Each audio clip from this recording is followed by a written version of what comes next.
Hello and welcome to yet another video from the channel Limitless Tech. So this is the LG Style 3. Let's talk about it. You know what? There is magic when shopping the second-hand market or the resale market in general, because you might find yourself stuck in deals too good to be true. And I think this magic is what makes most people opt for this route, not only because of the affordability, but also because of the eco-friendly nature that this market is built upon. Like, let's say you want to buy the S20 Ultra, a flagship from 4 years ago.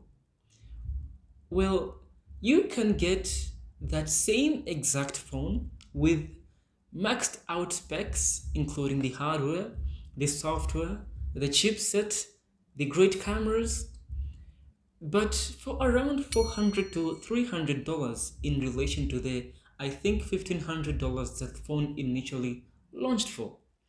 So you see, the only option you have is the resale market, because it's rather strange to find that same exact phone sold brand new from the stores like Samsung stores.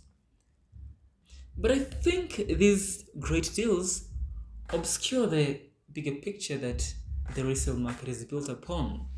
So let's zoom out a bit, because in that same exact market, you also have devices like the LG Style 3, which I am filming right now with. It's obvious that there's no such thing as the unboxing experience when going for the resale market. And I think it's because of the second reason that I mentioned earlier, that it's the eco-friendly nature this market is built upon, and Mother Nature will be very proud of what their second-hand market is doing. But on the bright side, you've got awesome build quality with a meticulously crafted back that resembles glass until someone tells you it's not. You've got matte aluminum sides, and by quickly dashing the back panel, you might be mistaken and think it's the Galaxy S10 until you look again and notice the rear fingerprint sensor, and you definitely have three color options. I'll call them white, blue, and black, leave along the fancy names that LG is calling them. It's airtight with IP68 water and dust protection, strategic button placement with a dedicated button for Google Assistant. Google Assistant button. Nice. Those were the days.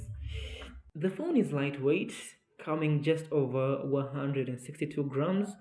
Great ergonomics with rounded edges, making it comfortable to hold and not feel like something is poking through your skin. It's the perfect balance between steadiness, compactness, and rigidity that a smartphone can incorporate. I mentioned earlier that this phone is IP68, but the second-hand market, most devices that are sold there are not exactly new, meaning that they've been opened, they've been fixed, they've been repaired, and it's true that most of the devices have lost that airtight capability. So be sure when taking this phone for a dive that it's not that confident as it was earlier when it was launched.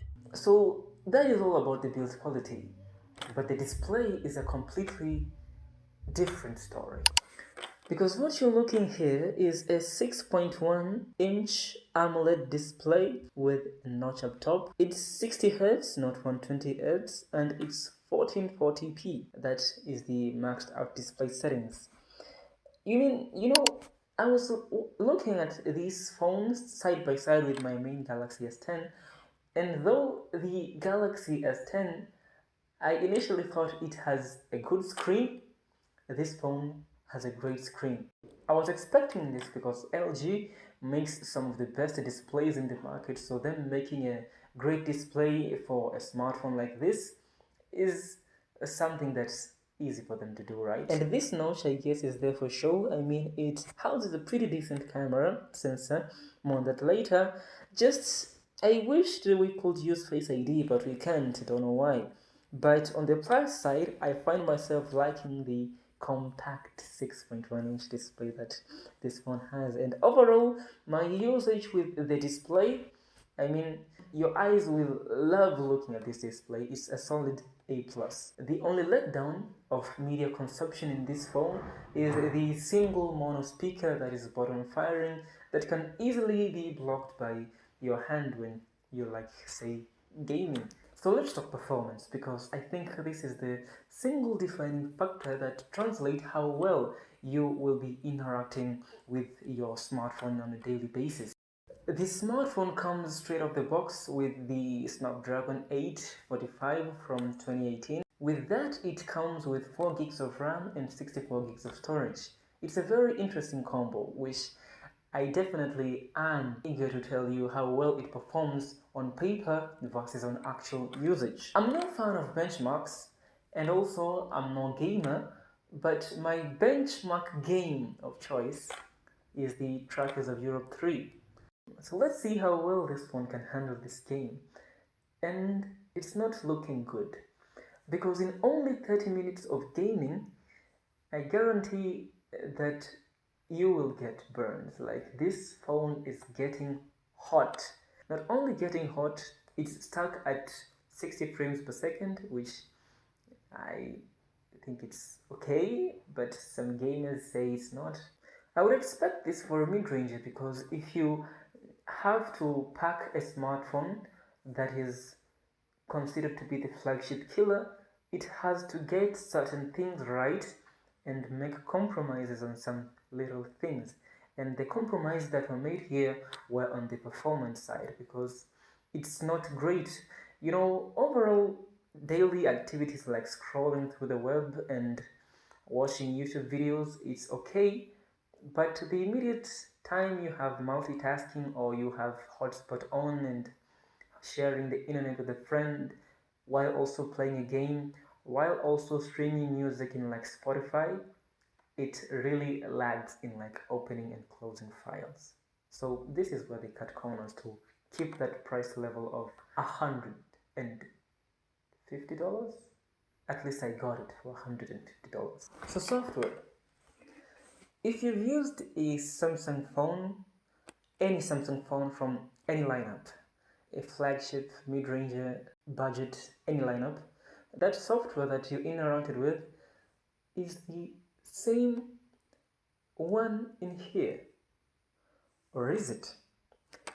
Because when I was looking through the software, like in browsing, applications, the overall UI, UX is the same. Even the animations are at some point the same.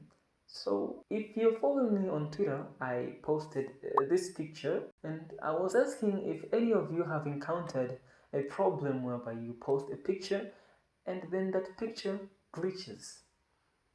Strangely enough, pictures that I posted from this LG Style 3 through Instagram at least all have glitched out. They have these imperfections from the moment that I captured them to the moment that I'm actually seeing them on the web, and by the web I mean on Instagram. But when I post them on my phone, they are completely normal. And I came to a conclusion that the interaction and the material sharing and the information sharing between the software, the UX of LG and of Instagram is maybe conflicting here, which makes pictures glitch or something. I think something like that. But overall, the software experience is okay. Not the best, not the worst, but it's okay. But cameras are another interesting choice that this device has. On paper, it has got three cameras. One main camera, 48 megapixel f1.8, one ultra wide 5 megapixel f1.9, one 8 megapixel selfie camera, and the back main 48 megapixel can shoot up to 4K 30 FPS. But you cannot judge the camera just on the hardware specs. Also, the software has to be played at some point. And at this point, judging the shots, you find that the phone tends to miss slightly on the skin tones and lack overall saturation and dynamic range. The camera also is able to do portrait shot but lacks that extra intelligence of identifying edges of subject, like you end up with shots like this and like this, which those aren't great shots. But also the ultra wide is not that wide and has little color shift compared with the main lens. Selfies though is most smartphones' biggest weakness, and it's also a weakness in the LG Style 3, which are by no means bad, the shots, but could have been better, and the overall camera app is mixed thought, just because it feels missing some things like checking what frame rate you're shooting at, or basic functions like turning that weird shutter sound, which I just couldn't turn out when I was using this phone. So I gotta point that one too. Yeah.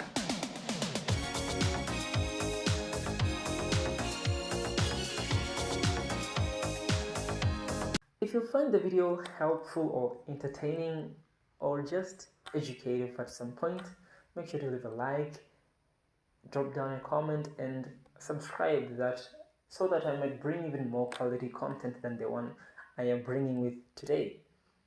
So that was the review. My name is Luke, and as always, the only limit is your imagination.